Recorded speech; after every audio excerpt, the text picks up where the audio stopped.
வணக்கம். சென்னை பத்திரிகையாளர் மன்றத்தில் செய்தியாளர் சந்திப்பு நடைபெற்றது. அப்போது செய்தியாளரிடம் பேசிய கூட்டமைப்பின் தலைவர் டி.கே. சண்முகம் அவர்கள் தெரிவித்திருப்பதாவது: வடசென்னை குடியிருப்போர் நல சங்கங்களின் கூட்டமைப்பு மற்றும் எரிவுலையற்ற சென்னைக்கான கூட்டமைப்பு சார்பில் கொடுங்கையூரில் இயங்கி வரும் 50 டன் குப்பையை எரிக்கும் எரிவுலையின் காரணமாக மோசமான சுற்றுச்சூழல் ஏற்படுகின்றது. இதனை அகற்றக் கோரி அரசுக்கு பல முறை மனு அளித்தும் இதுவரை எந்தவிதமான பலனும் இல்லை. அதனால் இந்த செய்தியாளர் சந்திப்பில் இது குறித்து பேசுகின்றோம் என்று அவர் கூறினார். மேலும் பேசிய அவர், மோசமான நெடி, கரும்புகை, வீடுகளில் கருப்பு தூசி படிதல், மூச்சு திணறல் மற்றும் தோல் பிரச்சனைகள் அதிகரித்துள்ளதாக அவர் தெரிவித்தார். இதனால் புற்றுநோய் போன்ற கடுமையான நோய்களும் ஏற்படக்கூடும். இது தொடர்பாக அரசிடம் பல முறை மனு அளித்துள்ளோம். அதில் குறிப்பிட்டுள்ள எங்கள் கோரிக்கைகள் யாதெனில், கொடுங்கையூரில் 50 டன் குப்பை எரிவுலையை உடனடியாக மூட வேண்டும். இதன் காரணமாக இந்த பகுதியில் வசிக்கும் சுமார் 10 லட்சம் மக்கள் பாதிக்கப்பட்டு உள்ளனர். பாதிக்கப்பட்ட மக்களுக்கு இழப்பீடு வழங்கிட வேண்டும். பெரிய அளவிலான குப்பை எரிவுலை திட்டங்களை ரத்து செய்ய வேண்டும். சுற்றுச்சூழல் மற்றும் உடல்நல மீறல்களை விசாரிக்க குழு ஒன்றினை அமைக்க வேண்டும். விதிமுறைகளை மீறிய நிறுவனத்தின் மீது சட்டப்படி நடவடிக்கை எடுக்க வேண்டும். பசுமை சென்னைக்கு முன்னெடுப்பாக குப்பை குறைப்பு, பிரித்தல், உரமாக்குதல், மறுசுழற்சி ஆகியவற்றை மேம்படுத்த வேண்டும். சுற்றுச்சூழல் பூங்கா அமைத்து பெரிய நூலகம் அமைய பெற்றால் வடசென்னையில் மிகப்பெரிய மாற்றம் உண்டாகும் என்று அவர் கூறினார். கொடுங்கையூர்ல 50 டன் எரிவுலை அப்படின்றது இன்னைக்கும் 6 வருஷமா தொடர்ந்து அங்கே ஃபங்க்ஷன் ஆகிட்டு இருக்கு. ஏற்கனவே மணலி சின்னமாத்தூர்ல ஒரு நாளைக்கு 10 டன் குப்பைகளை எரிக்கக்கூடிய ஒரு ஆபத்தான தொழிற்சாலை இருந்ததை இதே மாதிரி உண்மை அறியும் கண்டறியும் குழுவின் சார்பில் நாங்கள் பல ஆதாரபூர்வமான விஷயங்களை சேகரித்து அதில் ஆபத்து இருக்கிறது அப்படின்றத நிரூபித்த பிறகு அதிகாரப்பூர்வமாக பெருநகர சென்னை மாநகராட்சி அதை க்ளோஸ் பண்ணியிருக்காங்க. இந்த பின்னணியில தான் இந்த கொடுங்கையூர்ல 50 டன் எரிவுலை திட்டம் என்பது அது செயல்பட்டுக்கிட்டு இருக்கு. அது செயல்பட்டுக்கிட்டு இருக்கும்போது அதில் ஏற்படக்கூடிய விதிமுறை மீறல்கள் அப்படின்றதா இன்னைக்கு இந்த ரிப்போர்ட்டினுடைய மிக முக்கியமான நோக்கம். அதுல எவ்வாறெல்லாம் விதிமுறை மீறல் இருக்கு, மாசு கட்டுப்பாட்டு வாரியம் அதுல பார்வையாளராக எப்படியெல்லாம் இருந்திருக்கு அப்படின்ற விஷயத்தை நாங்க இந்த ரிப்போர்ட்ல இதுல கொடுக்குறோம்.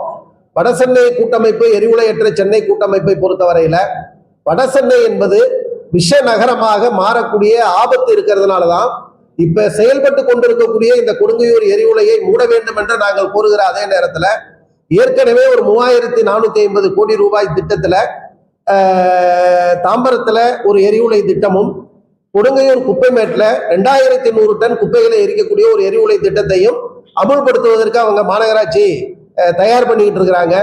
நாங்கள் தமிழ்நாடு முதலமைச்சர் அவர்களை சந்திச்சோம்.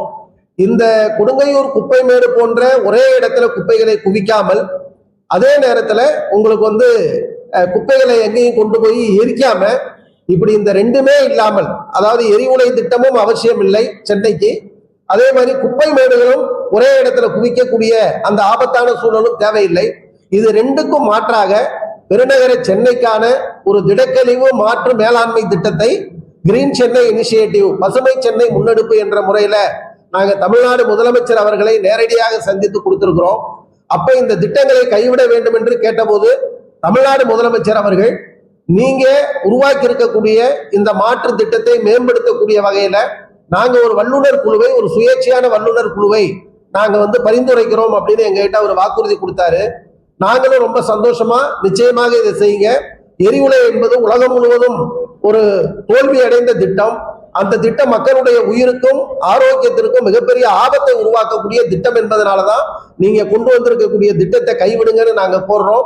எனவே நீங்க வல்லுநர் குழுவை அறிவித்து அதை அமுல்படுத்தக்கூடிய வகையில, இந்த மாற்று திட்டத்தை அமுல்படுத்தக்கூடிய வகையில பெருநகர சென்னை என்பது கழிவில்லா சென்னையாக, குப்பையில்லா சென்னையாக, நீங்க மேயரா இருக்கும்போது உங்களுடைய கனவாக இருந்த சென்னை என்பது, அழகான சென்னை என்பது நிச்சயமாக நாங்க கொடுத்திருக்கக்கூடிய இந்த பசுமை சென்னை முன்னெடுப்பு என்ற மாற்று திட்டத்துல நிச்சயம் அப்படிப்பட்ட சென்னையை உருவாக்க முடியும் என்று சொன்ன போது அவரும் சந்தோஷமா அதை ஏத்துக்கிட்டாரு.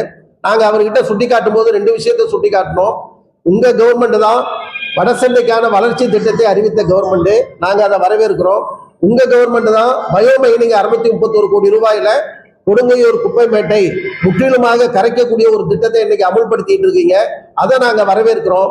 ஆனா நீங்க இப்ப எரிவுலை திட்டம் என்பது கொண்டு வந்தால் இந்த 2100 டன்னை கொடுங்கையூர்ல போட்டு எரிச்சிங்க அப்படின்னு சொன்னா நிச்சயமாக நீங்க கொண்டு வந்திருக்கக்கூடிய இந்த 2 திட்டமும் சிதைந்து போய் அந்த 2 திட்டமும் சின்னாபின்னமாயி வடசென்னை என்பது விஷ நகரமாக மாறக்கூடிய ஆபத்து இருக்கு. எனவே இந்த திட்டத்தை கைவிடுங்கன்னு கேட்டோம். இதுக்கப்புறம் தான் அவர் அந்த வல்லுநர் குழுவை அமைக்கிறேன்னு ஒத்துக்கிட்டாங்க. இப்ப இந்த பின்னணியில தான் நாங்க வல்லுநர் குழுவை அமைக்கிறோம்னு 2.5 மாசம் ஆச்சு வெயிட் பண்ணிட்டு இருக்கோம். 3.5 மாசம் ஆச்சு வெயிட் பண்ணிட்டு இருக்கிறோம். இப்ப கொடுங்கையூர் எரிவுலை ஆலையில 50 டன்னுக்கு இவ்வளவு பெரிய விதிமுறை மீறல்கள், இவ்வளவு பெரிய ஆபத்துகள் இருக்கிறது அப்படின்றத நாங்க கண்டுபிடிச்சு ஆதாரங்களோட நிரூபிக்கக்கூடிய இந்த ரிப்போர்ட்டை இங்க பப்ளிஷ் பண்ண போறோம். அதே நேரத்துல பெருநகர சென்னை மாநகராட்சி கடந்த 30ஆம் தேதி, போன மாதம் 30ஆம் தேதி பெருநகர சென்னை மாநகராட்சி கூட்டத்துல 2 தீர்மானங்களை பொருள் எண் 111 பொருள் எண் 112 கொண்டு வந்திருக்காங்க. அந்த தீர்மானத்துல அவங்க என்ன சொல்றாங்க அப்படின்னு சொன்னா, அந்த WTE waste to energy plant என்று சொல்லக்கூடிய இந்த எரிவுலை திட்டத்தை அமுலாக்குவதற்கு மெயின் ரோட்ல இருந்து ஒரு லிங்க் ரோடு உள்ள போட போறோம். அதுக்கு 10.69 கோடி ரூபாய் ஒதுக்கப்படுகிறது என்று 2 தீர்மானத்தை கொண்டு வந்தாங்க. நாங்க முதலமைச்சருக்கு 30ஆம் தேதி தீர்மானம் நிறைவேற்றினாங்க. 31ஆம் தேதியே முதலமைச்சர், தலைமைச் செயலாளர், சென்னை மேயர், சென்னை கமிஷனர் அத்தனை பேருக்கும் நாங்க அவங்களுக்கு உரிய முறையில இதை நீங்க கைவிடணும், இது ஆபத்தான பாதை, இந்த பாதையை தேர்ந்தெடுக்காதீங்க அப்படின்னு நாங்க வலியுறுத்தி அவங்களுக்கு கடிதம் எழுதியிருக்கிறோம். இந்த பின்னணியில தான் இன்றைக்கு இந்த ரிப்போர்ட்டை நாங்க வெளியிடுறோம். இந்த ரிப்போர்ட்ல கடைசியா நாங்க சொல்ற 5 பரிந்துரைகளை கொடுக்கிறோம். கொடுங்கையூர் எரிவுலை திட்டத்தை இப்ப 50 டன் எரிக்கக்கூடிய இந்த எரிவுலை திட்டத்தை உடனடியாக தமிழ்நாடு அரசாங்கமும் பெருநகர சென்னை மாநகராட்சியும் மணலி சின்னமாத்தூர் மூணு மாதிரி அதை க்ளோஸ் பண்ணணும். 1. 2வது விஷயம் நாங்க சொல்றது, இவ்வளவு காலம் 6 ஆண்டு காலம் 2019 இருந்து 2025 வரை இவர்கள் எவ்வளவு தூரத்திற்கு மக்களுடைய உயிரை பற்றி, ஆரோக்கியத்தை பற்றி கவலைப்படாமல் விதிமுறை மீறல்களை நடத்தியிருக்காங்க. அந்த விதிமுறை மீறல்களுக்கு அவங்க மேல உரிய நடவடிக்கை, அந்த கம்பெனி மேல, மேக்ஸ்ன்ற ஒரு கம்பெனி, அந்த கம்பெனி மேல நடவடிக்கை எடுக்க ஸ்டார்ட் பண்ணிருக்காங்க. அப்போல இருந்து இப்போ வரைக்கும் வெறும் ஒரு வாட்டி மட்டும்தான் அந்த 3 பேராமீட்டர்ஸ், பர்டிகுலேட், அப்புறம் sulphur di oxide, nitrous oxide, இந்த மாதிரியான 3 விஷயங்கள் மட்டும்தான் மானிட்டர் பண்ணியிருக்காங்க. மற்ற 8 பேராமீட்டர்ஸை ஒரு வாட்டி கூட மானிட்டர் பண்ணவே இல்லை. அடுத்தது இந்த நீர் கழிவுகள் அப்படின்னு சொல்லக்கூடிய விஷயங்கள். ஸோ இது இதை மானிட்டர் பண்றதுக்கும் நமக்கு ஒரு 19 பேராமீட்டர்ஸ் இருக்கு. அதுல 1 கூட இது வரைக்கும் மானிட்டர் பண்ணவே படலை. அப்புறம் சாம்பல் கழிவுகள். இந்த சாம்பல் கழிவுகளை நம்ம 2 விதமா பிரிக்கலாம். ஒன்று பாட்டம் ஆஷ், அப்புறம் ஃப்ளை ஆஷ் அப்படின்னு சொல்லுவாங்க.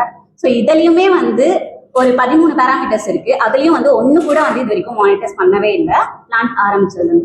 அப்புறம் நம்ம தமிழ்நாடு பொல்யூஷன் கண்ட்ரோல் போர்டு அவங்க இன்ஸ்பெக்ஷன் போனப்ப சில விஷயங்கள் அப்சர்வ் பண்ணியிருக்காங்க. அதுல வேஸ்ட் அக்யூமுலேஷன் ஓப்பன் ஸ்டோரேஜ், வெளியவே ஓப்பனா ஸ்டோர் பண்ணி வச்சிருக்காங்க. அப்புறம் இந்த சாம்பல் கழிவுகளையும் வெளியவே கொட்டி வச்சிருக்காங்க. அது ரொம்ப டேஞ்சரஸான ஒரு விஷயம். பக்கத்துல இருக்கக்கூடிய சரௌண்டிங் இருக்கக்கூடிய மக்களுக்கும் அதெல்லாம் நிறைய ஹெல்த் இம்பாக்ட்ஸ் வரும். அப்புறம் இந்த ஏர் பொல்யூஷன் கண்ட்ரோல் சிஸ்டம் ஒன்று இருக்கு அப்படின்னு சொல்லியிருக்காங்க. ஸோ இதோட எஃபெக்டிவ்னஸ் எவ்வளோ இருக்கு அப்படின்னு பார்த்தோம்னா, வெட் ஸ்க்ரப்பர் அப்படின்னு சொல்லக்கூடிய அந்த டூல் மட்டும்தான் வச்சிருக்காங்க. ஸோ அது வெறும் டஸ்ட் பார்ட்டிகல்ஸை கேப்சர் பண்ணக்கூடிய கெப்பாசிட்டி மட்டும்தான் அதுக்கு இருக்கு. ஸோ நம்ம சொல்லக்கூடிய இந்த ஹை லெவல் டாக்ஸின்ஸான டயாக்சின்ஸ், பியூரான்ஸ் இதெல்லாம் மானிட்டர் பண்றதுக்கு நம்ம இன்னும் ஒரு ஹை லெவல் எக்யூப்மெண்ட்ஸ் யூஸ் பண்ணப்பட்டிருக்கோம். ஃபார் எக்ஸாம்பிள் இந்த ஆக்டிவேட்டட் கார்பன் ஃபில்டர்ஸ் இதெல்லாம் இன்ஸ்டால் பண்ணியிருக்கணும். ஆனால் அந்த மாதிரி எந்த சிஸ்டமும் இன்ஸ்டால் பண்ணலை. ஆன்லைன் மானிட்டரிங் சிஸ்டமும் இன்ஸ்டால் பண்ணலை. ஸோ இந்த மாதிரி நிறைய விஷயங்கள் வயலேட் ஆயிருக்கு. ஸோ இதெல்லாம் நம்ம அப்படியே டைரக்டா பார்த்து இவங்க இதை பண்ணலை அப்படின்னு சொல்லிட்டு சாலிட் வேஸ்ட் மேனேஜ்மெண்ட் ரூல்ஸ்னு ஒரு செட் ஆஃப் ரூல்ஸ் இருக்கு. அந்த ரூல்ஸ்ல ஒரு இன்சினரேட்டர், ஒரு ரெட் கேட்டகரி இண்டஸ்ட்ரீஸ் இதெல்லாம் ஃபாலோ பண்ணணும் அப்படின்னு சொல்லி நமக்கு ரூல்ஸ் இருக்கு. அந்த ரூல்ஸை வயலேட் பண்ணியிருக்காங்க. வயலேட் பண்ணி இப்போவும் அது ஃபங்க்ஷன் ஆயிட்டு இருக்கு. அந்த பிளான்ட் அங்கே ஃபங்க்ஷன் ஆயிட்டு இருக்கிறதுக்கு பெர்மிஷன் கொடுத்துருக்காங்க. இது ஜஸ்ட் ஒரு பிரைவேட்டா நாங்க போய் பண்ண இன்ஸ்பெக்ஷன்ல மட்டும் இல்லாம தமிழ்நாடு பொல்யூஷன் கண்ட்ரோல் போர்ட் பண்ண இன்ஸ்பெக்ஷன்ல இந்த அப்சர்வேஷன்ஸ் எல்லாமே ரெக்கார்ட் பண்ணியிருக்காங்க. உடன் பேராசிரியர் கனகராஜ், ஆய்வு நெறியாளர் சுபஸ்ரீ, கூட்டமைப்பு பொருளாளர் ஆர் பொன்னுசாமி, எஸ் விஸ்வஜா ஆகியோர் உடனிருந்தனர்.